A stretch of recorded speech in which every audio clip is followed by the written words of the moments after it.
Right. Yeah, we back in here, you guys. Understand? Yes, back here on the D&D Leveling Up podcast. And if you don't know, now you know. That's right, y'all, That's man. right. Let's get into it, man. Bro. Y'all leave KEKE and her boyfriend alone. Okay?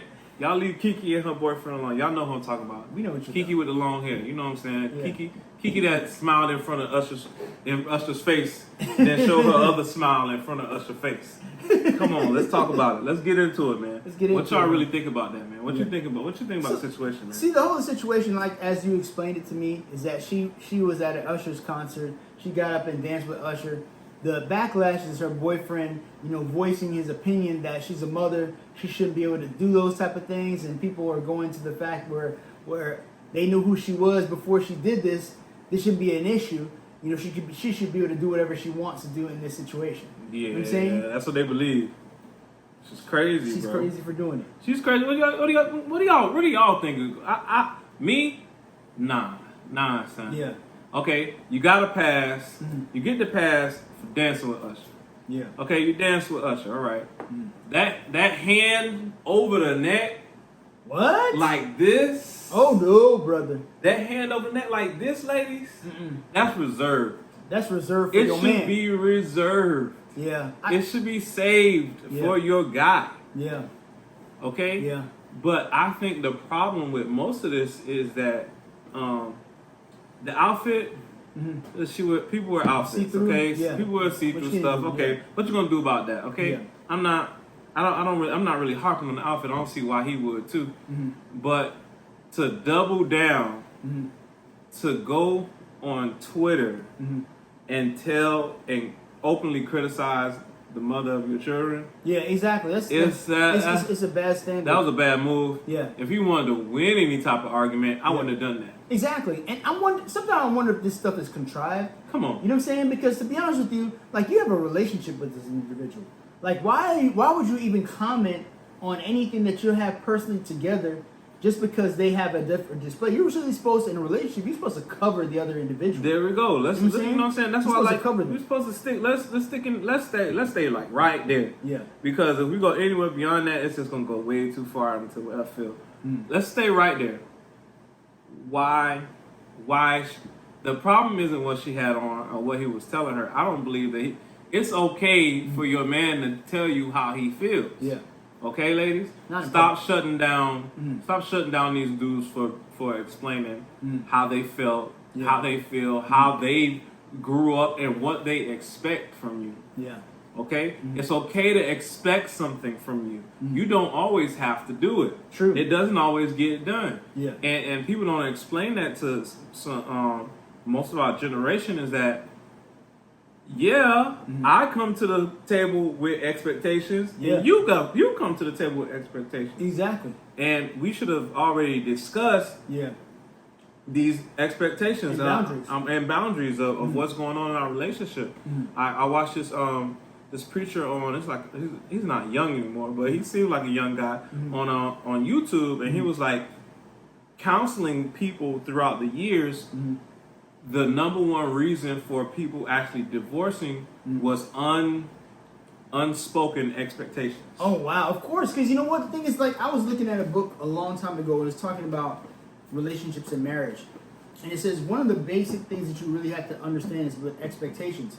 You have a form or mindset that you already bring to the table, whether it comes from your parents or somebody else relationship or your past relationship, and you have a construct that you've created that has nothing to do with reality. Nothing. It has nothing to do with that personality, and because you expect these things to happen, instead of discussing them and actually getting an understanding and discovering what this person is, then you have a situation because these are unrealistic expectations. A thought process, if you constructed that individual in your own mind that they should operate this way because I saw my parents operate this way, so I expect you to operate this way. But this is a totally different human being, and they're not going to do that. And that's almost a lack of respect to actually discover who the individual is. Like coming to the table, you're like, okay, it's basically a form of manipulation because you're like saying, well, I want you to act this type of way, and I'm not even discuss what our boundaries are. Like that's one thing I don't like about certain types of relationships. When you have relationships between men, we have boundaries. right? We don't go across the boundary. Okay, this is my friend. We have a bro code. It's between friends. Between friends. Guy friends. Exact guy friends. We don't go past this line. When it comes to men and women, there's so much informality when it comes to being in a relationship. Like there's a situation where you have expectation, and you break those unknown rules that you didn't even know was a rule. Right. You get mad. Somebody gets mad at a rule. And they're already mad. Exactly. You're like, they already went from 0 to 60. Exactly. And they haven't explained to you any of those expectations at all. And there's unwritten rules. Like you should. Like I remember when I first got together with my wife at the time. We went and sat down and talked about all the things that we were expecting of each other, all the things that we wanted to happen, like our relationship goals. Right. Like what do you want to happen in this relationship? Where do we want to take this? What are the parameters in order to keep things staying at a certain level? So what are you going to do? What are our preventative measures in order to not when we get mad? I'm saying when you're here, right? Like you're right here. You know what I'm saying? Okay, I need to go take a break. You know what I'm saying? Yeah. Go sit down. I can't talk to you right now because if I talk to you right now, I'm going to say something I might regret. People don't understand that part, bro. I don't think, I believe like even watching this, we have unrealistic expectations. Yeah. Not even unrealistic expectations, just unvoiced expectations as to what you're going to watch and what's going to happen, right? With dealing with people in a relationship, you have to be able to communicate your wants and needs. Exactly. If you haven't communicated your wants and needs, the other person does not know. Exactly. It is not a magic trick. Yeah. They are not the perfect person for you just because they guessed right 2 or 3 times. Yeah. Okay? You have to sit down. Be grown. Yeah. This is not your teenage love affair. Yeah. You know, we're too much older and we should be so much more mature in relationships.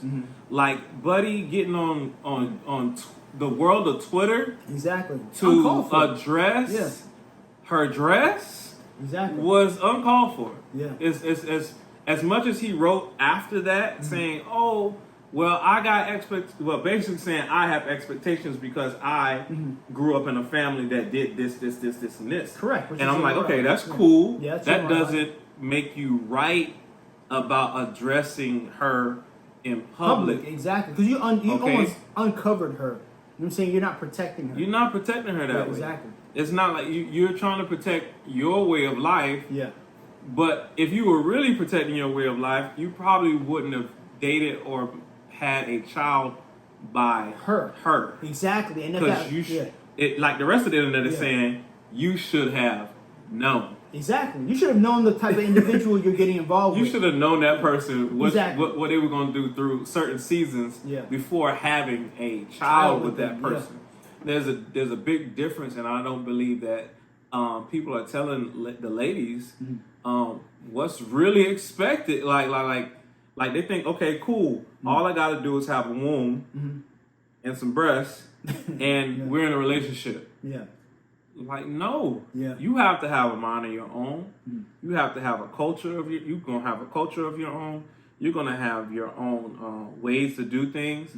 You're gonna have your own mindset on things. You're gonna have your own way of doing everything your own way. So when you come with that, that's what I believe. What like when I'm asking, if I don't have to ask this question no more because I'm married. But if I ever have to ask, what do you bring to the table? Those are the things. It's okay, Doc. You got it's hey man. At all. You done it once, you've done it twice, you probably do it a 3rd time. So, but when guys, that's what I believe what guys should be asking what they should mean when they ask, what do you bring to the table? Yeah. Because what are you bringing to the table? Are you bringing a rich culture? Are you bringing a life like my wife? Their family went on vacations very often. Yeah, mine didn't. That's another thing that my wife's bringing to the table. I get this because she wants to go out. I get to see the rest of the world because I want to keep that tradition going and create memories with her, those are the memories that she cherishes even more than some of the stuff just sitting at home. We learn how to just make things happen at home. Make the best of getting together with family and cookouts and blah blah blah. We got together, and that was my trips that made a significant thing in my life. But because I didn't, because now she's with me, she sort of kind of expected that to keep going. Yeah. But I didn't experience that. Yeah, so when you don't tell, when neither one of you knows that we're married, and still we had to just put that together. We were watching Fridays with Tabitha and Chad, I believe. Tabitha Brown, the comedian Tabitha Brown and Chad, they have a pod. Shout out to them on their podcast. They have a great podcast, and they were talking about this ties into the expectations. Is that my wife went on trips all the time, so they expect that's how she makes her memories. That's how she made her memories special. Correct. I didn't, and we stayed at home, and that's how I made my memories special. When we got together, now it's not automatically something we put on the table. Yeah, it's not assumed that we talk about right then and there. It's like, okay, she's just. I expected to stay home. She expected to go out. Yeah. So now the worlds meet, and you can't curse each other out because your worlds meet like that. You can't fall out. Oh, my baby daddy don't understand me, or he don't. No, he does. You're telling the truth. Yeah, he doesn't. Exactly. And it's up to the two of you to mesh those. If you having a whole baby by somebody, it's up to the two of y'all to mesh those worlds. Yeah, and him finding out what's special to you and you finding out what's special to him is what's going to create a better bond. So y'all leave KEKE and KEKE alone, man. And this she's doing what she does. She's doing what she does. But you know what? Always. I'll give you there. I'll play devil's advocate on this. Let's go there. Let's go. To be honest with you, I understand where the man's perspective is. Like, I personally, I'm not going to choose a woman who's all over Usher. My wife has to be, or my woman or girlfriend or whatever. She can't be on Usher. I don't care how much you like Usher. Like, you know what I'm saying? Because to be honest with you, I feel like, that's a disrespect. You know what I'm saying? Because you're in a relationship, you have a whole child with an individual, and you're a public figure. You got to take into fact that she is a public figure, and she is going to be in these type of circles. We're going to get into that in a minute now. I'm going to ask you some questions. You got to have a certain type of understanding that if she's an individual who is a public figure and she's in situations like that, these things can occur. But you need to discuss them ahead of time. You know what I'm saying? It's almost like Adam 22. I don't know if you know about this, but Adam 22 is he's like a guy who does a lot of he does a lot of videos. He interviews a lot of artists, but he's also into the pornography field. And he just now let his wife have a scene with another man. With the big black guy. Yeah. So he just now released. Now she was his girlfriend before. Right. She became his wife, and they agreed that now she can start having scenes with other men. Because before they were not allowing that because, of course, that's his girl or whatever the case may be. Now, you know what I'm saying? That was the agreement. Exactly, because I think what was happening is they were either having threesomes or they were having it with each other and they were just filming it. Right. So there was no other guys involved. So now people are clowning him for doing it. It was their decision to do that, but that's your wife. That's the decision they made together. You know what I'm saying? And that's agreed upon with them. Now, that's y'all want to do it. But the whole thing, like we get back, I want to go into that deep, but I just want to reference that point.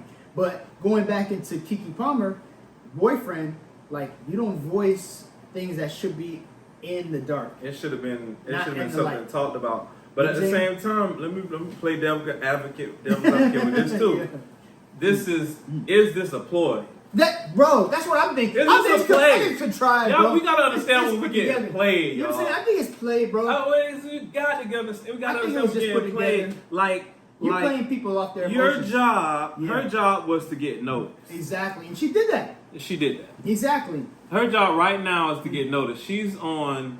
I've seen her on at least 3 podcasts, of course, videos, the YouTube videos, doing interviews in the last month. Of course. So when they're out there, yeah. they're out there doing things out of the norm. Yeah. Guys, this is not something. I feel like, this was a play. It was a pretty good. It worked out. Of course, it wasn't. It didn't harm anybody. It worked out.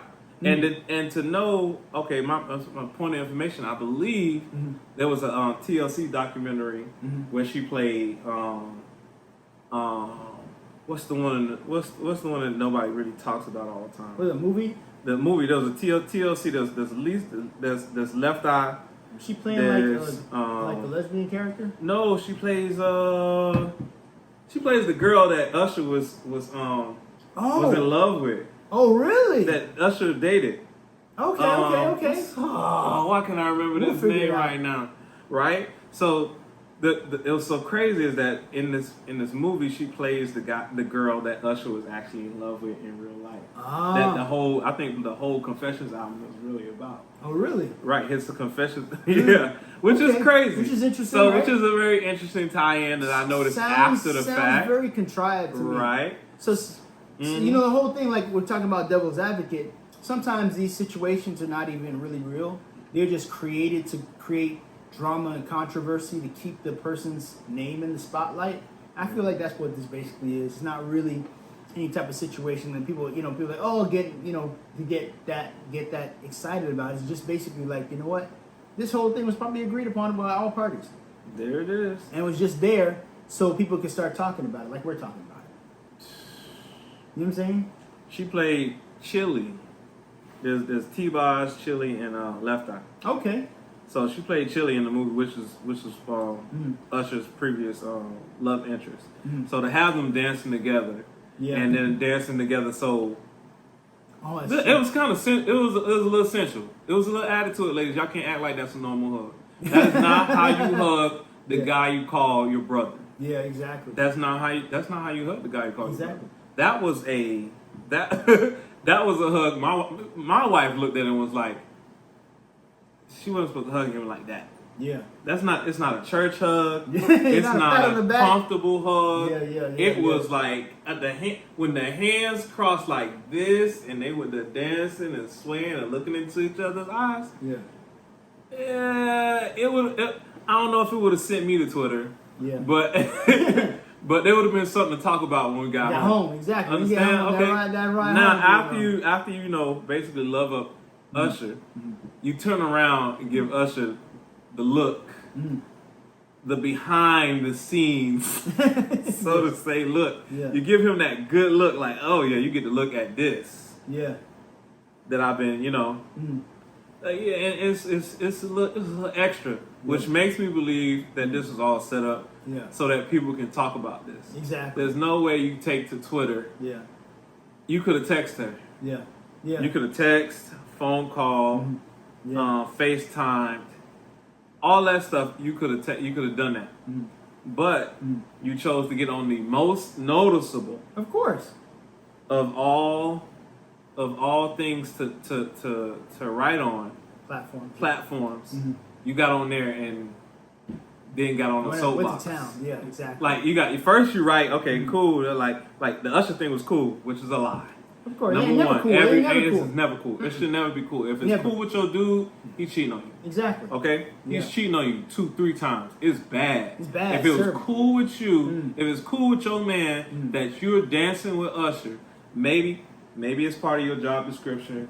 Okay, cool. If you're an actor or somebody and you're trying to get some publicity, if you told him that, this might happen. Yeah. Okay, these situations might happen while I get in pools like this, and I need to be close to these people. It's not nothing personal. It's just how we operate. It's business. Yeah, it's business. If it's business and it brings home money back to the house, and that's what you discuss with your partner, okay, cool. Yeah, that's cool. That's cool. What you agree on. Yeah. Now, if you didn't agree to her slapping her arms around other grown men, looking into their eyes and dancing with them, and then giving them a look at your behind, it's a problem. He is cheating on you if he feels like that's cool. He is out doing something. Yeah, or he's just out there doing. Yeah, he's doing something. something's not right in the household. Okay, because there's no man that's like, I'm secure with that, unless they're secure in their spot doing something else. Exactly. Yeah, because that's your woman. You're not going to allow your woman to be out there carousing with another man. You're his. You know what I'm saying? So when that happens, it's like there should be some lifted eyebrows. Yeah. But there wasn't. He says the Usher thing was cool. Yeah. Lies. First of all, that's where you messed up with the ladies. Yeah. I want to talk to the guys for a minute. That's where you messed up with the ladies. When you told them that bold-faced lie, that her dancing with Usher like she was and turning around for Usher was cool. Yeah. That's the first lie. They already knew you. They already knew you were lying. They know you. They know you a pool. I'm taking Miami. Yeah. They know you a pool nigga. Okay. They know you sorry. Yeah. They know you soft because you sat there and you lied like that. Yeah. Number one, you lied. Yeah. Okay. You lied with a big lie. It's cool to dance with Usher like that. The Usher thing was cool. The dress was the problem. That's something she could have wore to the beach. Everybody's gonna get to be able to see it anyway. Yeah. She's been in multiple movies, multiple things.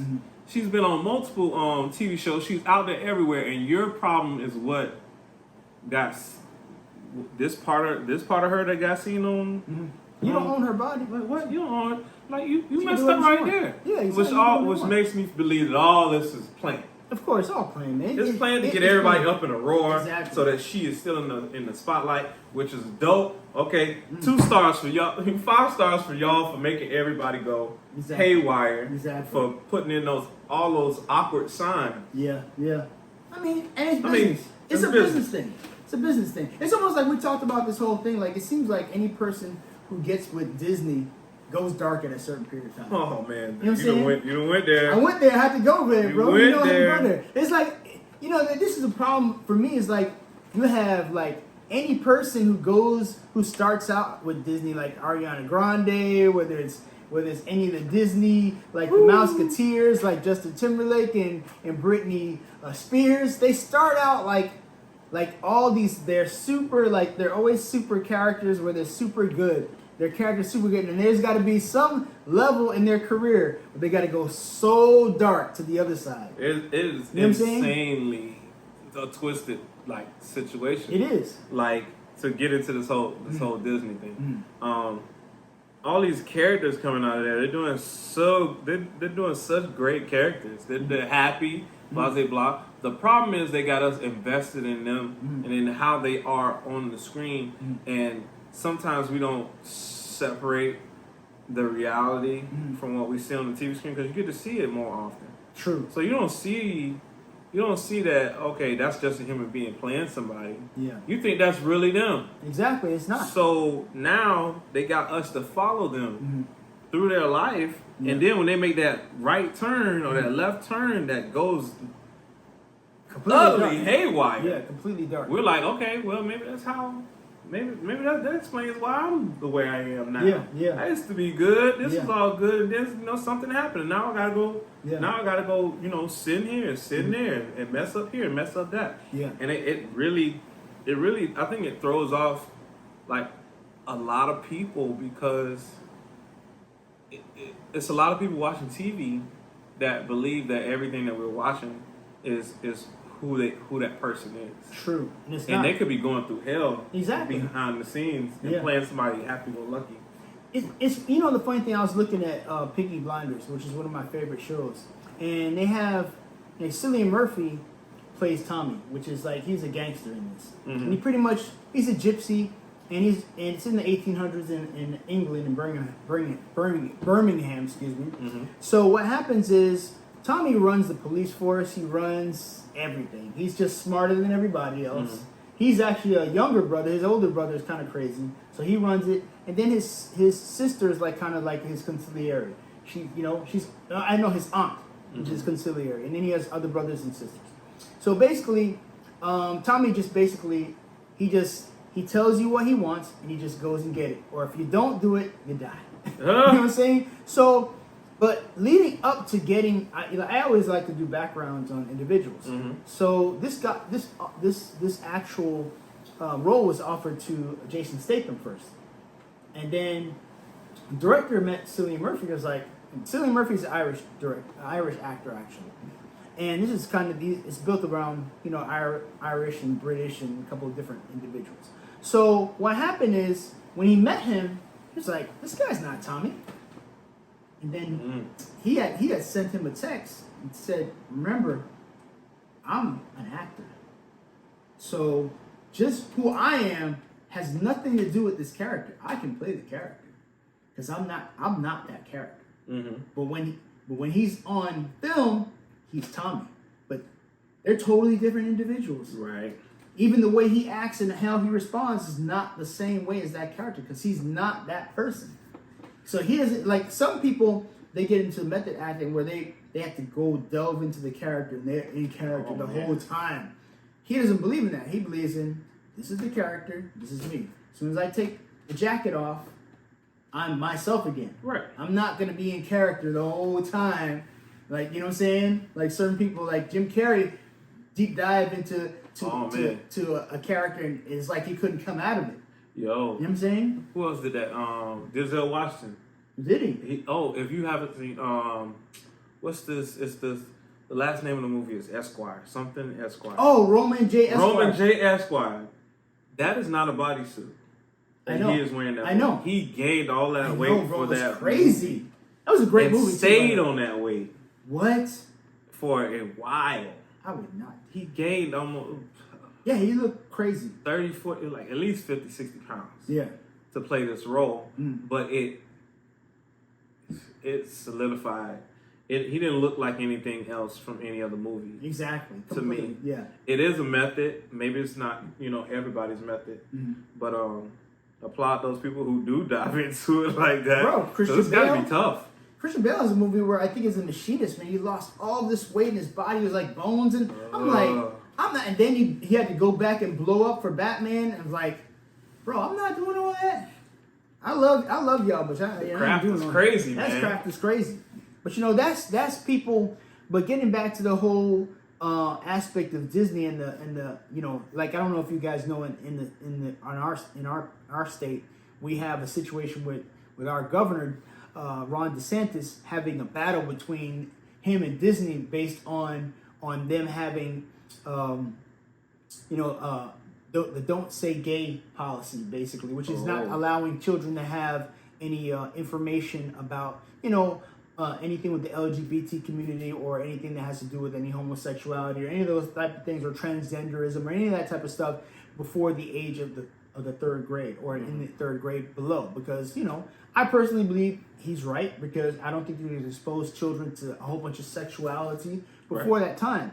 So Disney got on a soapbox and was like, well, we're going to start lobbying against the governor for that. And so he was like, well, I'm going to start shutting down your licenses and start, because, in the state of Florida, in Orlando, Disney has, like, basically, they run that whole town. Oh, yeah. They have property, they run the legislature, they have people in place to determine the mayor and everything, you know what I'm saying? So Disney's, like, well invested, and he was like, I'm breaking all that stuff up.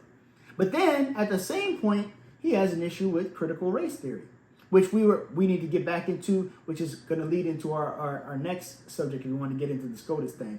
But critical race theory is basically analyzing how American history has impacted those individuals had to deal with quote unquote us. You know what I'm saying? And how that relates to equality, equity, things that have to do with basically how history has been affected by race and really basically it's talking about for black people to understand as well as white people to understand basically how this country has affected us as a people, racism. And that doesn't want to be, it seems like that is something that does not want to be determined, but the reality is that we are a human race. There is no race. I was told this by my white professor when I was taking my master's program. He said, there is no race.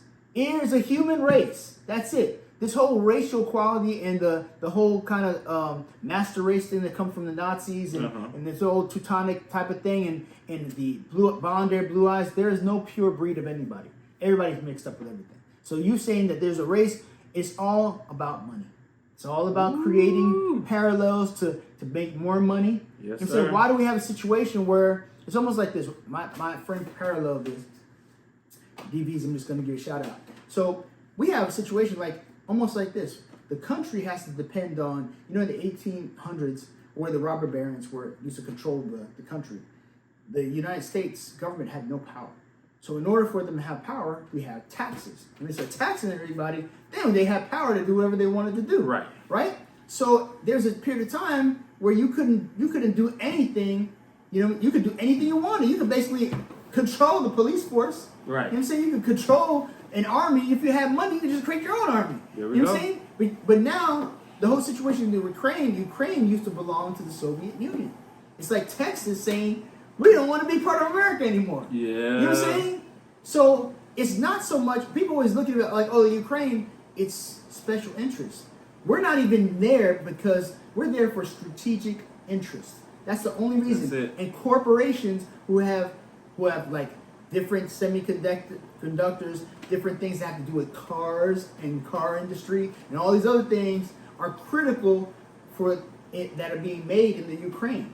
So because they're not being done in the Ukraine, guess what? That affects like corporate interests. Because it affects corporate interests and lobbyists is going to drive individuals in the government to say we need to go to war with them and go and take care of it. If we had China coming over here and saying, oh, you know what, we need to succeed, I'm giving this out to DVs because this is your idea, bro, just letting you know. so at the same time, it's all about money. The whole situation's about money. It's been about money for a long time, y'all. And that's why I believe that what we're getting into right now, if you've been here this long, please like, subscribe, comment, click on the link. Click on the link. Make sure you subscribe. Hit that little notification bell for us. And we really much appreciate that, man. But what we don't appreciate is how taking away affirmative action has to be a money goal. Of course it has to me. It has to be about money. Yeah. It can't be about anything else. Yeah. Because I believe they're going to get us trying to get stuck on it being about race. Yeah. And it's not about race. No, it's not at all. This affects the flow of money. Yeah. If you ever want to know what's going on, tie it back to a dollar. Yeah. Tie it back to the dollar. At the bottom end of somebody's paper is why you have or don't have something. Exactly. Okay? Y'all, they didn't got rid of affirmative action. I don't know how many of us was using it to its benefit. Yeah. I don't know how many of the African American origin have been using this, but I also know that there are other races, other cultures that were put into that law also. It's not just us. Yeah. Okay. All right. People that were using this, I believe, Asians, people from Asia, people from indigenous people, people from all over were using this to get into some of the best colleges and universities. They were using this just to get in the door at these universities, and now it's been taken away. It's not. I don't feel like we should have had to have it in the first place. That's the thing. See, that's a problem. That's to me is a problem because the reason it even came into effect is because it was there to create a level playing field. So then, when you sent me the video with Stephen A. Smith and him talking about this with the other commentator who happened to be Caucasian, was I guess his friend. His issue was stating that shout out to Stephen A. Shout out to Stephen A. So his issue was like this. It should have never even been into place. He said, well, why should I, as a white American, have to deal with the past sins of ancestors that I have nothing to do with? So this is the question I want to answer. That question is that, and Stephen A. said this too, there's infrastructures in place that make it advantageous for people who are of Caucasian persuasion. And they're going to stay in place because that is the majority of the power structure that is in America. That's just the way it is.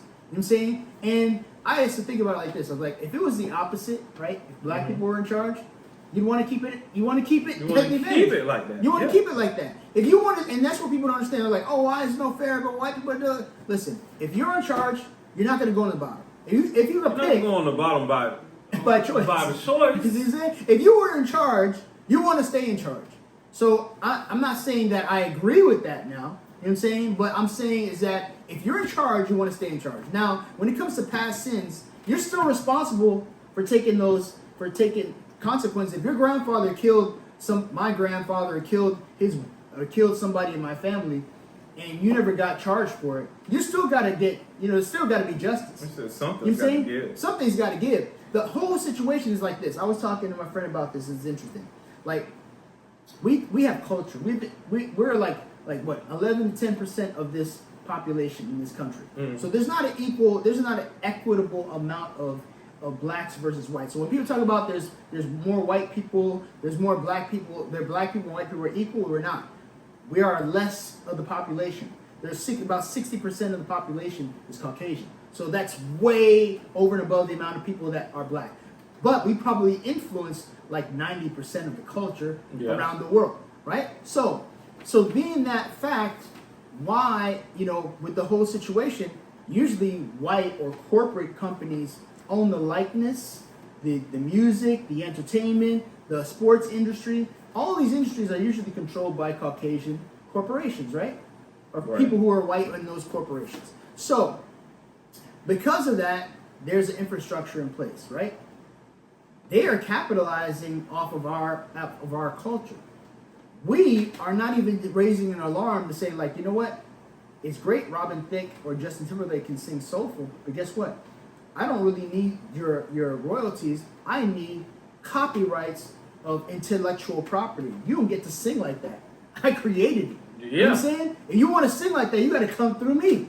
If you want to play basketball, you know what I'm saying? If you want to see a great basketball player, you got to come to me. You know what I'm saying? Why are we not creating universities that we can have all of our people go through, and to have all the people who are in the former NBA or former NFL coach and keep everything in the family? But no, you're not going to do that, because what's going to happen is somebody's going to say, I'm going to give you $1 billion, like Jay-Z or P. Diddy. And guess what? You're going to be satisfied with $1 billion. And you can shut your mouth and you can be controlled. You know what I'm saying? Yep. Because at the same time, it's like, if you know that you have all this power in your hand but you don't use it, what difference does it make? Like, I can't be more specific, clear about that. The whole situation is in place because we allow it to be in place. We could change the dynamic at any time. You stop buying Nikes, you stop buying all these things, you start deciding, you know what, we're gonna keep everything in the family. That's bro. It's like the problem with that whole situation, man, is like I'm just we don't boycott nothing that makes any sense to boycott. Yeah. Like this, this, if it was that important to us, we should have been at the Capitol. Like exactly, it's not going to happen. Like those other, other folk were.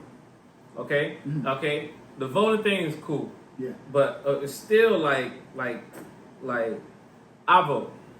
Okay? So do I. But at the same time, I know that if I stop me, my dad, my mom, my cousin, my uncle, and everybody in my family around me stop from going to the local corner store and tell other people to stop going there, their money is going to be disrupted.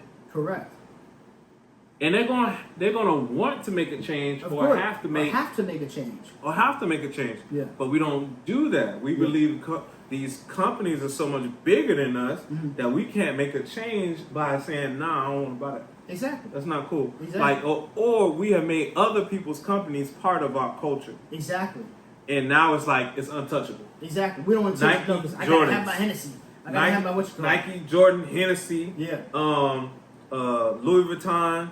Balenciaga, Chanel. We made all now. What's that? Birkin. We made Birkin a household name. Yeah. And probably only the 1% of us can actually go get one without having to put it on some type of finance plan. Yeah. That makes no sense. Okay. It makes no sense to have these names. Yeah. that these astronomical prices attached to it become part of our culture and then protect it when they do us wrong. Exactly, and this is the problem to me. Like, No one's mad about the fact that black men make up 28% of the prison population in America. In Wisconsin, they have the highest rate of incarceration of a black man. In Wisconsin. Like, yo, you're not upset about that? That's a state, though. You're not upset about that? Like, I don't understand this. Like, there's situations, 28% is purposeful. Like, that didn't just happen by accident. Nope. You know what I'm saying? That means that somebody purposely are creating situations, infrastructures in place to put you at a certain level. Look, guys, they are 10 years out. What do I mean by 10 years out? Shout out to Mr. 2 Weeks Out and Mrs. 2 Weeks Out. Great people that run a gym in Atlanta. I like the name, but I want y'all to know that they're not 2 weeks out.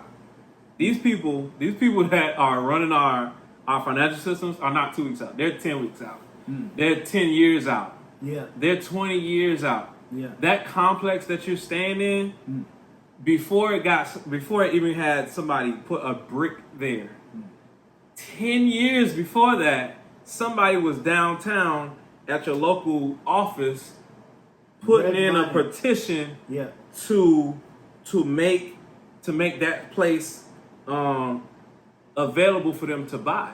Yeah. They went to every town meeting for the last 10 years before you even saw a letter from that company. Before you even saw a letter from these developments, before you even saw them build or just put a shovel in the ground. 10 years before that, somebody was already talking about how they can make money off these 2,000 apartments, these 2,000 doors. Yeah. Okay? We are not thinking ahead enough. Yeah. I'm thinking next month. Oh, you think you're thinking ahead. Like, no, that's not ahead enough. They are planning on spaces where you stay right now. Yeah. They're making plans. And this is the thing, this is the whole thing with the getting back to the affirmative action thing, is that there's so many laws in place. Like, people don't want to vote because they don't think that voting makes any difference. It matters at the local level, because when you have individuals who are not doing what they're supposed to do, you can start calling them out. Like, yo, my congressman, listen, this is not taking place. What are the laws that are being put in place that's going to be beneficial to me? Because there's laws being passed that you're just like not even thinking about these laws whatsoever, and they're affecting you in the future, and you don't know that they're affecting you, and you're like, well, when that happened? But I'm gonna tell you, it goes back. It still goes. We didn't leave the point. I'm gonna tell you why you don't see the loss, because you have nothing planned. Yeah. You got nothing planned for that space. Yeah, they do. That's and if you had something planned, you'd be like, okay, I have an expectation. Yeah. Once you have that expectation, you start putting yourself in places to make that expectation come true. Exactly. And if you realize that those expectations require you to be at the town hall meetings, or require you to be in office, or somebody to be in office, you have to put people there to plan ahead. Yeah. You can't. It ties into your point. I'm just saying that, like, we don't have an expectation or a goal or a mission or a dream for something, or a vision for something to happen for particular spaces. Yeah. We just believe that it's here now. Yeah. It dropped into our space, and now we got to deal with it. We can't operate like that if we ever want to move forward. Like this affirmative action thing. If we had a plan, they knew we didn't have a plan for affirmative action. We asked for it. But I don't believe there was a plan for this to be effective.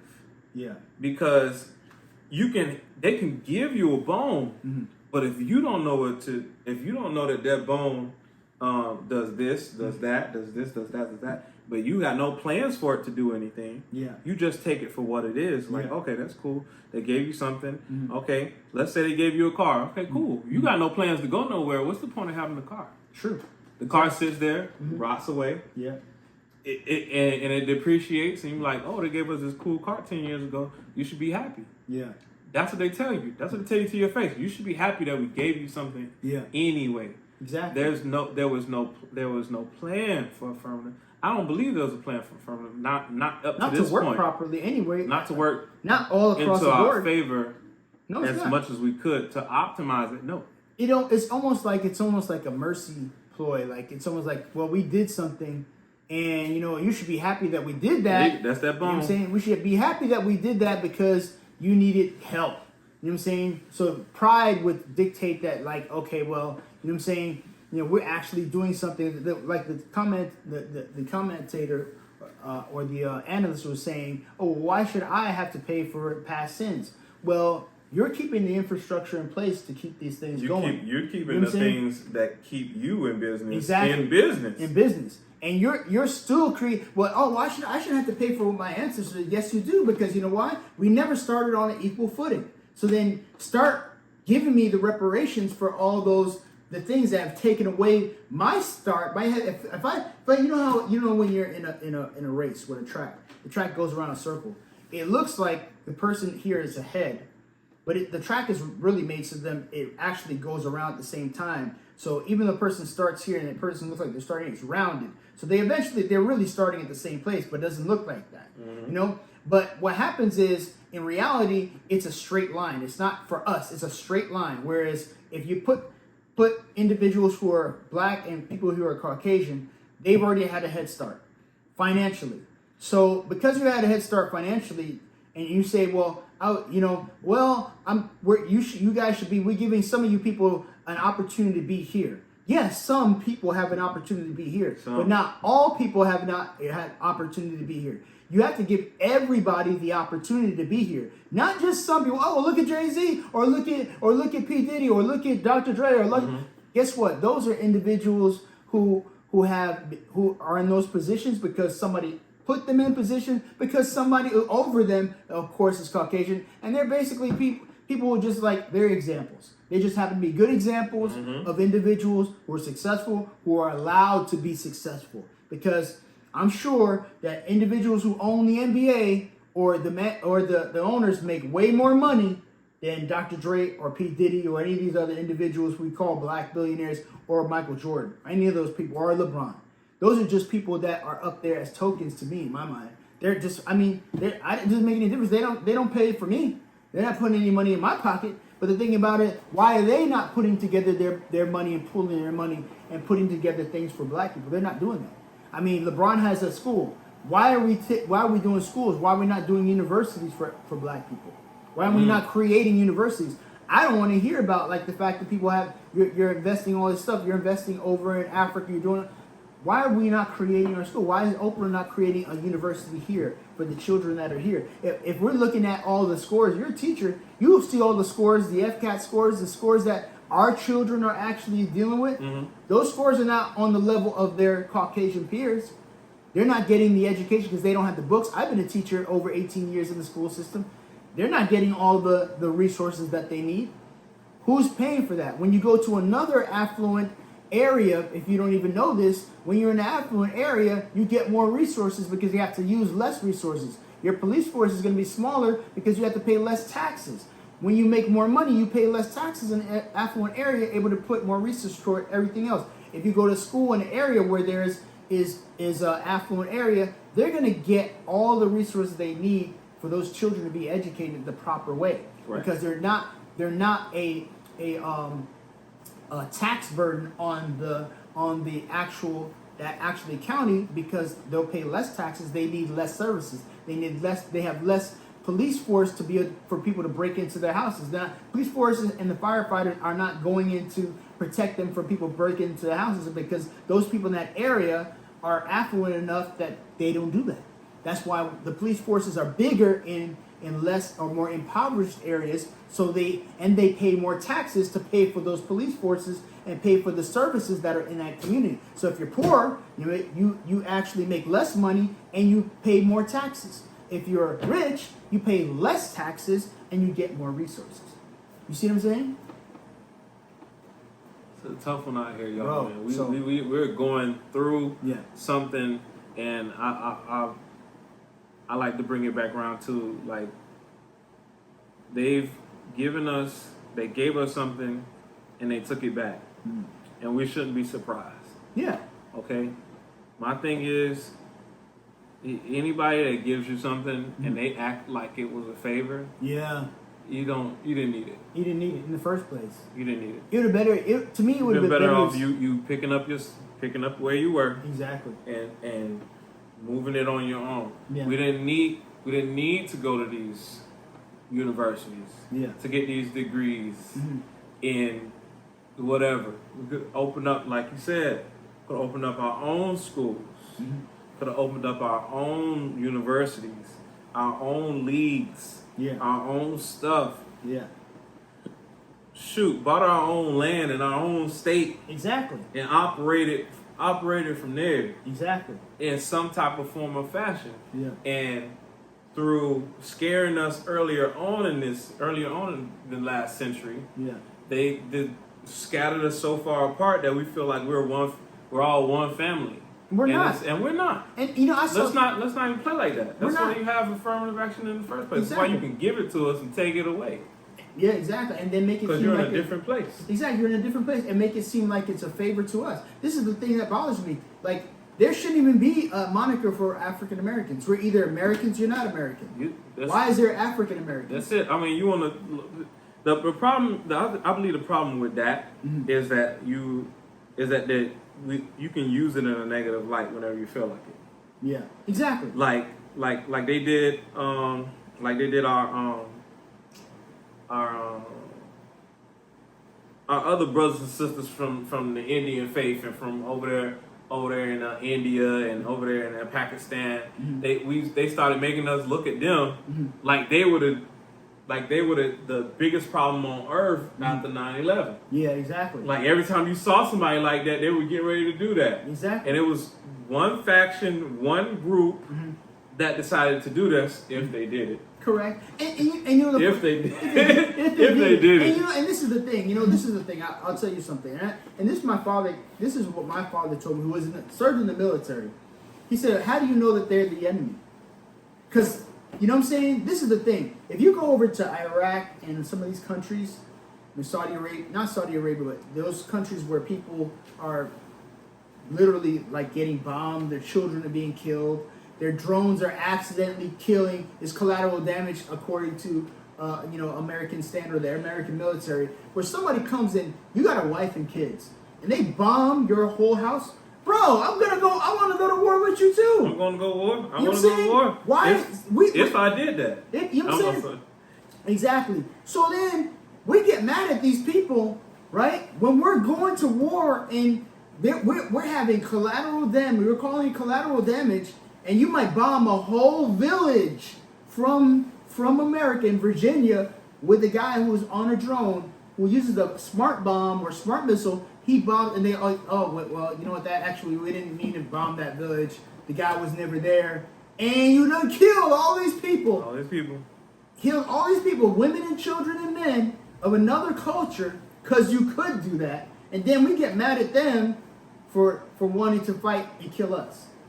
You know what I'm saying? That right there. That's a problem right there. That's a problem. And I mean, like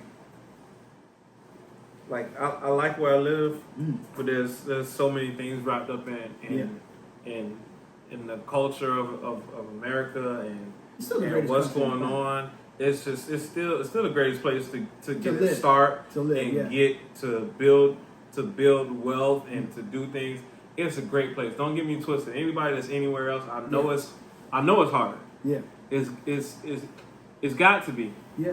And at the same time, it's easier here for all the wrong reasons. Exactly. It's almost like Teddy Roosevelt. Teddy Roosevelt was saying that you have to be the country that carries the biggest stick. There we go. And we carry the biggest stick, so we're able to enjoy all these things. Because even though America has its problems and other issues, it's got racism, it's got all these other underlying issues, it's still the greatest country on the planet. There we go. You know what I'm saying? No matter what, hands down. You can't beat that with a bat. But there's an underlying darker thing that really, like when it comes to black people or African Americans, that hasn't been addressed. The whole reparations thing, I don't understand why there's not outrage. This whole, to me, the whole Black Lives Movement, which is basically an LGBTQ movement, has nothing to do with black people. That movement is its own movement, and that's created by individuals who are not of our skin hue or tone. So that is a created situation where it can be controlled, and it really is not the agenda. The agenda, where is Black Lives Matter now? You don't hear nothing about them anymore. Bro. Since they bought some $1 million witch, I don't hear nothing about them. Are they putting any things into effect? No, because it's just. Sorry to cut you, bro. It's almost, I feel like that's just something to let black people, for them to shut up. It's like, okay, here's your Black Lives Matter. Shut up. You got something going. But in reality, it's a LGBT community movement. It has nothing to do with black people, in my estimate. You know what I'm saying? Yes, sir. But we know this. Yeah.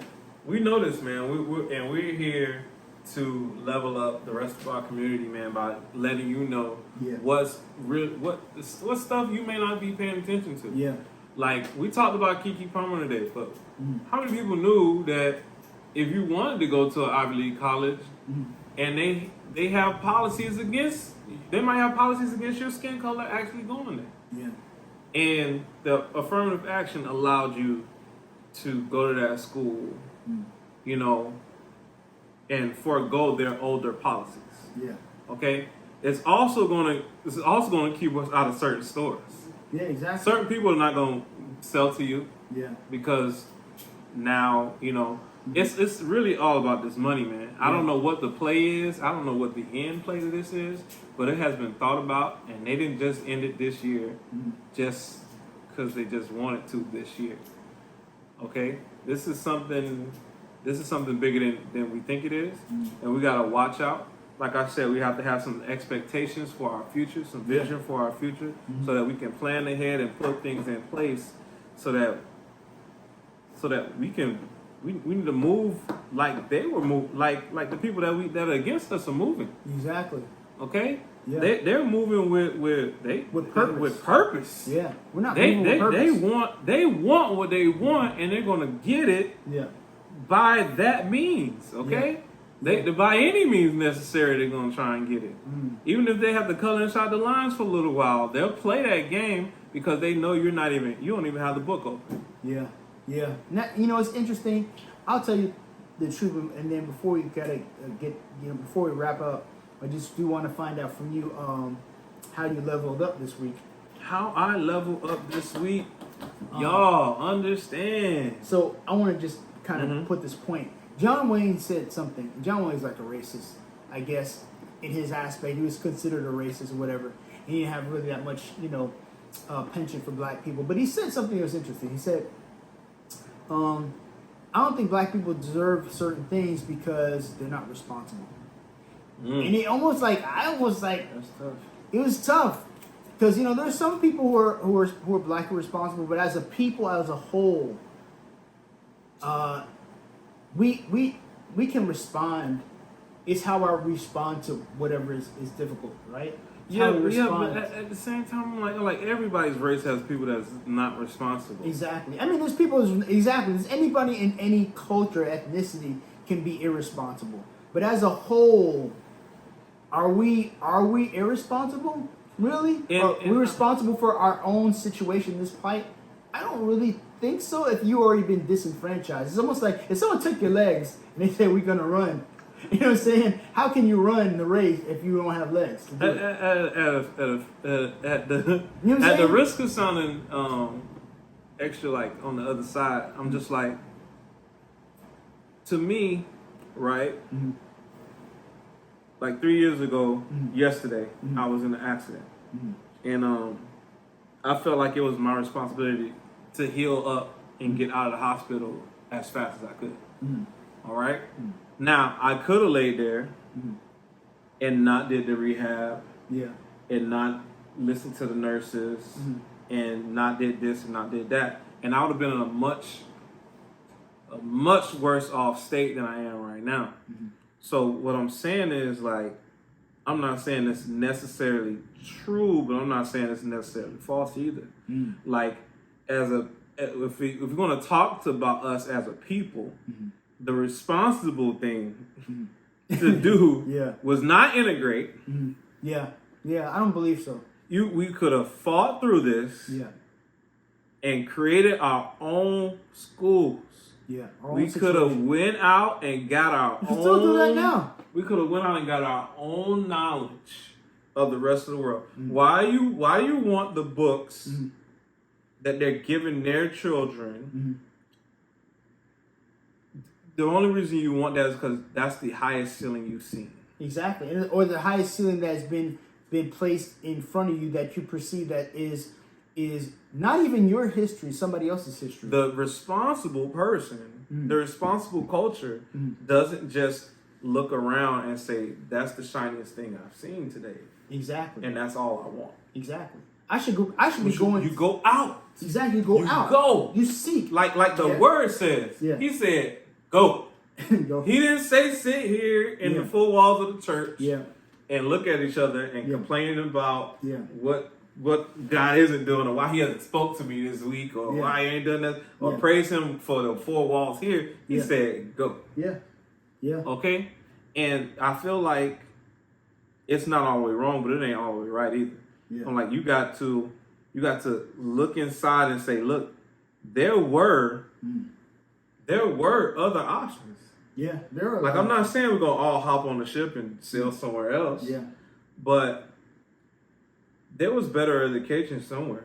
And I was thinking about this. I don't. And we possibly had the same thing. This is the thing. One thing too is that we're being educated on situations that is not our history. You know what I'm saying? That part too. And this is the thing. If we wanted to get equal understanding, it's like, think about when most people who are from foreign countries, what they'll do is they'll come over to Harvard. They'll study there, and they'll go take that information back to their country. This is what people do. They'll educate the individuals that are there.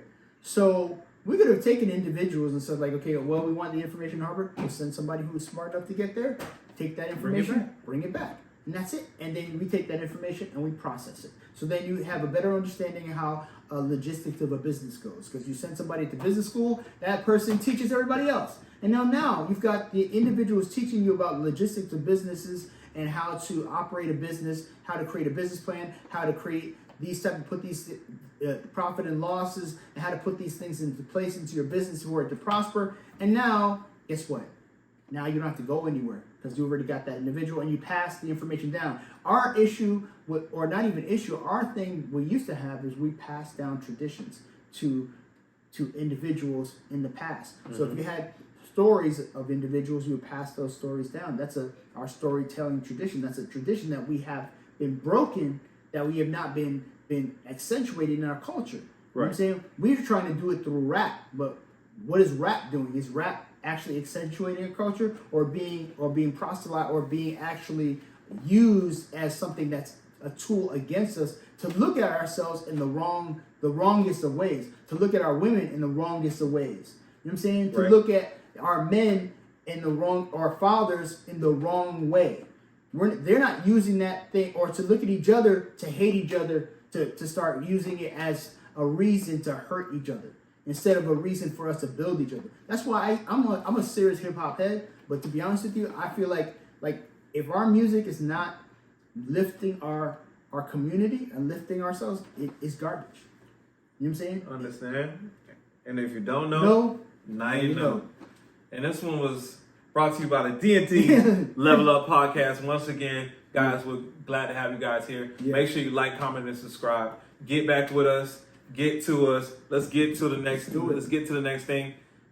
Last thing. Leveled up this week. Yeah, I'm about to ask. Leveling up this week. We've been trying to get the leveling up this week for about 15 minutes. I know. I was going to say it. So. But it's so passion. It's got so much passion for this, man. Yeah. And we want to grow our people that we get deep into this, man. We can't condense this all in this hour or so or 45 minutes of a show. Yeah. So leveling up this week. This week, my level up. You got to go first. Okay. I got to remember my level. All right. So for my leveling up, basically, I acquired a bass. I'm a musician already, but I decided to take something, just like if you had, like, anybody has something that they like to do, and I decided to do it consistently every day for an hour.